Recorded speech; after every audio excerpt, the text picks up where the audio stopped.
Okay, so dear students, am I visible now? Yes, sir. Sir. Yes, Yes, sir. sir. Yes, sir. You are Just a visible. minute.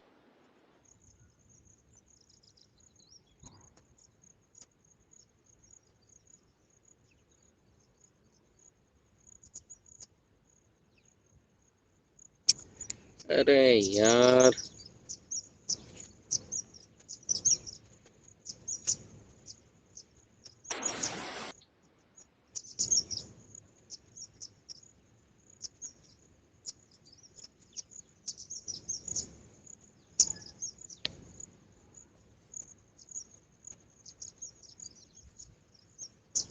yes. Is the textbook visible? Yes, sir. Yes, Correct. sir. Yes, There are sir. some conditions. Now things are okay, so let us continue. So there are some conditions apply to the way a government, okay, is run after the election. ठीक है? तो election complete होने के बाद में भी किसी भी गवर्नमेंट को डेमोक्रेटिक फॉर्म ऑफ गवर्नमेंट कहने के लिए बहुत सारी कंडीशंस नेसेसरी हैं. व्हाट डज इट मीन्स कि इलेक्शन कंप्लीट होने के बाद में, ठीक है, किसी भी डेमोक्रेटिक फॉर्म ऑफ गवर्नमेंट को एक गवर्नमेंट डेमोक्रेटिक होने के लिए बहुत सारी कंडीशंस होना चाहिए. तो पहला क्या है? A democratic government can not do whatever it likes simply because it has won an election. So democratic form of government अपने मर्जी से जो चाहे वो नहीं करेगी. इतनी बात आई समझ में? Yes, sir. Yes, sir. Yes, It sir. has to respect some basic rules. यानी चाहे गवर्नमेंट इलेक्टेड हो, ठीक है, उस गवर्नमेंट को क्या करना जरूरी है?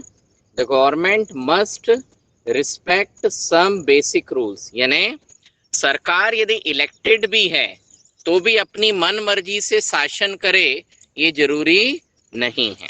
ठीक, सरकार को क्या करना पड़ेगा? सरकार को कुछ बेसिक रूल्स के हिसाब से गवर्नमेंट चलानी पड़ेगी. और वो जो बेसिक रूल्स हैं वो किस में लिखे होते हैं? कॉन्स्टिट्यूशन में लिखे हैं. यानी ये पूरा का पूरा पैराग्राफ इस बात को बताएगा कि elected form of government election के बाद में अपनी मन मर्जी से, अपनी इच्छा के अनुसार रूल नहीं कर सकती. It has to rule according to the constitution of the country. यानी गवर्नमेंट क्या करेगी? कंट्री के कॉन्स्टिट्यूशन के हिसाब से रूल करेगी. यहां तक बात आई समझ?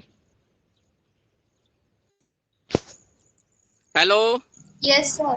Yes, Yes, sir. sir. Yes, sir. Understood. Now, in particular, it has to respect some guarantees to the minority. और उन बेसिक रूल्स में सबसे ज्यादा इंपॉर्टेंट चीज क्या है? It has to respect some guarantees to the minority. यानी जो डेमोक्रेटिक फॉर्म ऑफ गवर्नमेंट है उसे माइनॉरिटीज, यानी जो पॉपुलेशन माइनॉरिटी में है, कम संख्या में है, उसके कुछ बेसिक राइट्स को हमेशा सेटिस्फाई करना पड़ेगा. Every major decision go through a series of consultation. ठीक है, कंट्री में कोई भी मेजर डिसीजन यदि लेना है, अब मेजर डिसीजन मतलब यदि कोई बहुत बड़ा पॉलिसी डिसीजन लेना है, तो ऐसा नहीं है कि ओनली द प्राइम मिनिस्टर और the home minister would take the decision. ठीक है, सो क्या होना चाहिए? It should go through a series of consultation. Now series of consultation का मतलब क्या है? कि किसी एक इंपॉर्टेंट इशू पर गवर्नमेंट को यदि कोई डिसीजन लेना है, ठीक है, तो it has to go through a series of consultation. सरकार को लगातार कई बार अलग ग्रुप के मेंबर्स से क्या करना पड़ेगा? कंसल्टेशन करना पड़ेगा. कंसल्टेशन मतलब सलाह मशवरा. तो यदि कंट्री में कोई मेजर पॉलिसी डिसीजन होना है तो it should not happen that only the government authorities, सिर्फ और सिर्फ गवर्नमेंट अथॉरिटीज क्या करेंगी, इन चीजों को एक्सेप्ट करेंगी. Okay, so every office bearer has certain rights and responsibility assigned by the constitution and the law. ठीक है, सो ऑफिस बेयरर मतलब पद पर जो व्यक्ति है ना. हियर ऑफिस बेयरर मीन्स किसी भी व्यक्ति को क्या पोस्ट मिली है, whether it is on the post of the prime minister, okay, whether the person is on the post of the defence minister और एनीथिंग एल्स. ठीक, so every office bearer has certain rights and responsibility assigned by the constitution and the law. Each of these is accountable not only to the people but also to other independent official. ठीक है, और ये जितने भी हैं ये सारे के सारे क्या होना चाहिए, अकाउंटेबल होना चाहिए. अकाउंटेबल मतलब व्यक्ति यदि कोई निर्णय ले रहा है, डिसीजन ले रहा है, ठीक है, तो जिस अथॉरिटी के अंडर में वो काम करता है उस अथॉरिटी को जवाब देना उसकी जिम्मेदारी बनती है. Both these aspects give us the fourth and final feature of democracy. ठीक है, तो ये जितना भी डिस्कशन हमने किया इसके बेस पर हमें क्या मिलेगा, एक फोर्थ और फाइनल फीचर ऑफ डेमोक्रेसी मिलेगा. What is that final feature of democracy? A democratic government rules within limits set by constitutional law and citizens right. अब इसका मतलब क्या है? इसका मतलब ये है कि जो डेमोक्रेटिक फॉर्म ऑफ गवर्नमेंट है वो रूल करेगी यानी शासन करेगी within limits set by constitution law. अब within limits set by constitution law मतलब कि democratic form of government constitution में जो लॉ लिखे हैं उसके हिसाब से रूल करेगी. यहां तक बात आई समझ में? Yes, sir. Yes, sir. यानी Yes, sir. Democratic form of government में जो गवर्नमेंट सिटीजन्स ने इलेक्ट की है वो अपनी मन मर्जी से कोई भी डिसीजन नहीं ले सकती कि रात में सपना आया और सुबह जाकर के उससे रिलेटेड डिसीजन ले लिया, या चार लोगों ने मिलकर के आपस में किसी एक चीज को लेकर कोई डिसीजन कर लिया और अगले रोज उसको इम्प्लीमेंट करेंगे. नहीं, सरकार भी किस तरीके से डिसीजन लेगी, किस तरीके से कामकाज कर सकती है, तो वो किस पर डिपेंड करेगा, कॉन्स्टिट्यूशनल लॉ. यानी गवर्नमेंट डिसीजन लेगी परंतु अपनी मर्जी से नहीं ले सकती. It has to take decision according to the constitution. Government को डिसीजन किसके हिसाब से लेना है? Constitution. कॉन्स्टिट्यूशन के हिसाब से. यानी कॉन्स्टिट्यूशन में जो पावर्स गवर्नमेंट को दी है उन्हीं पावर के हिसाब से गवर्नमेंट क्या कर सकती है, काम कर सकती है. ठीक, and it has to work within the limits set by citizens right. यानी सरकार जो काम करेगी वो कॉन्स्टिट्यूशन के हिसाब से करेगी और उसमें किसके राइट्स का वायलेशन नहीं होना चाहिए, सिटीजन्स के राइट्स का वायलेशन नहीं होना चाहिए. यहां तक बात आई समझ में? Yes, sir. Yes sir. Yes, sir. Yes, sir. should not violate Yes, the sir. rights of the citizen. तो सरकार जो भी काम करेगी, जैसा भी डिसीजन लेगी, उसमें सिटीजन्स के राइट्स, देश के नागरिकों के अधिकारों का वायलेशन नहीं होना चाहिए. Okay, now that is what the final feature of democracy. ठीक, अब ये जो चार फीचर थे ये हमने अलग अलग चार एग्जाम्पल के जरिए निकाले, और एक जो फीचर था वो हमें कैसा दिया हुआ था, स्टार्टिंग डेफिनेशन ऑफ डेमोक्रेसी. यहां तक बात आई समझ में? Yes, sir. Yes, ठीक sir. है, got it? So now we have overall how many features of democracy?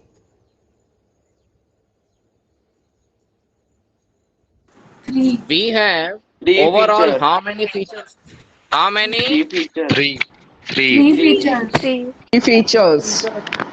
बेटा we have total 5 feature, 5. देखो यहाँ लिखा है ना, these aspect give us fourth and final feature of democracy. तो हमने डेमोक्रेसी के 4 फीचर तो किससे निकाले? अलग अलग एग्जाम्पल से। डेमोक्रेसी के Yes. 4 फीचर हमने किससे निकाले?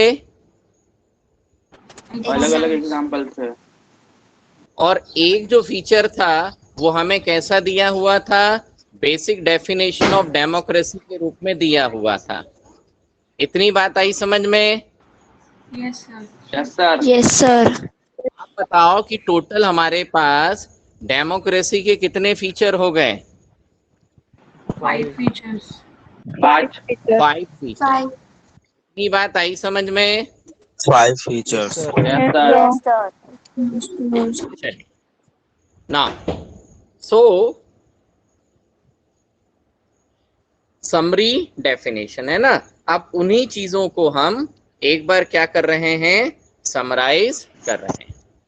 So we have started the discussion on democracy with a simple definition.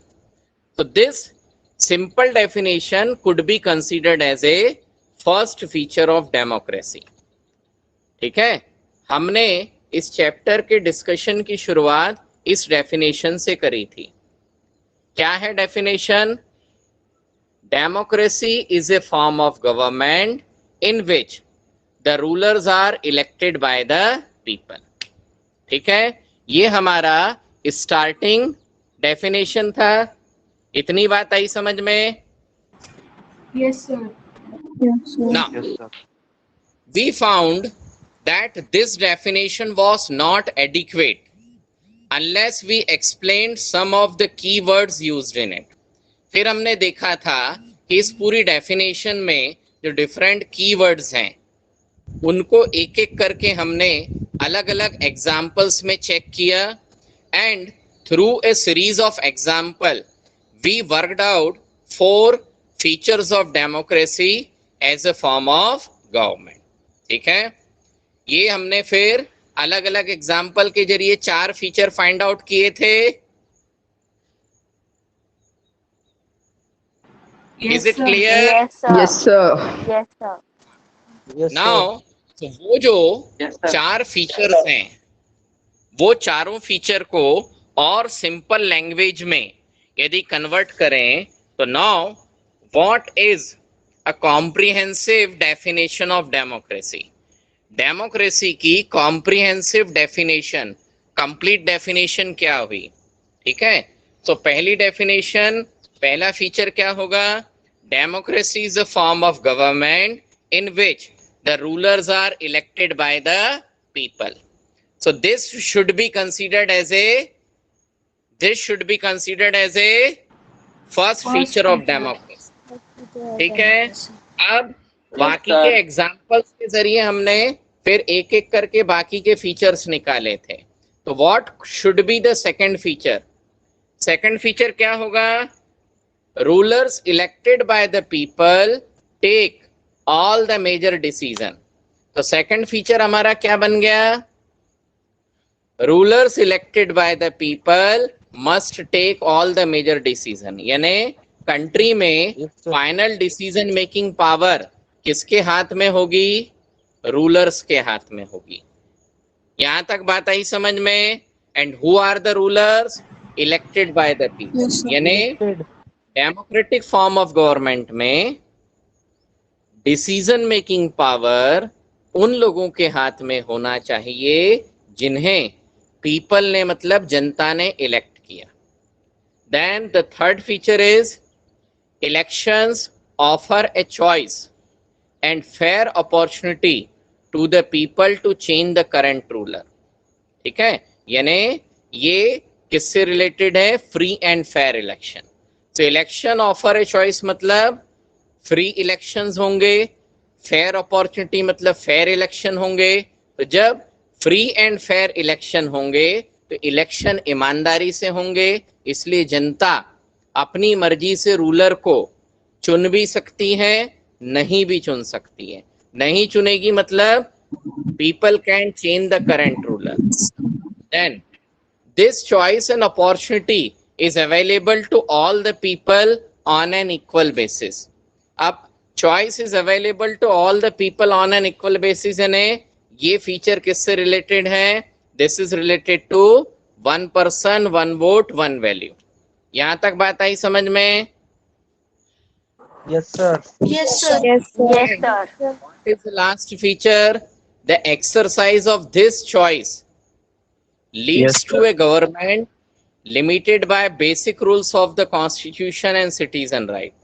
यानी इस तरीके से जो गवर्नमेंट बनाई जाएगी तो वो जो चुनी हुई गवर्नमेंट होगी limited by basic rule of constitution, यानी वो जो गवर्नमेंट हम इन तरीकों से इलेक्ट करेंगे limited by the rules of the constitution, यानी उस गवर्नमेंट को किसके हिसाब से शासन करना होगा? गवर्नमेंट को कॉन्स्टिट्यूशन के हिसाब से शासन करना होगा। अपनी मनमर्जी से जो चाहे वैसा रूल नहीं कर सकते। यहां तक बात आई समझ में? Yes, sir. Yes, sir. Yes, sir. Okay, so these are what Yes, the sir. 5 features of democracy. Is it clear? Yes, sir. Yes, ठीक है? Understood, sir. We are winding up the today's session here only, students. So that's all for today. Thank you. Goodbye.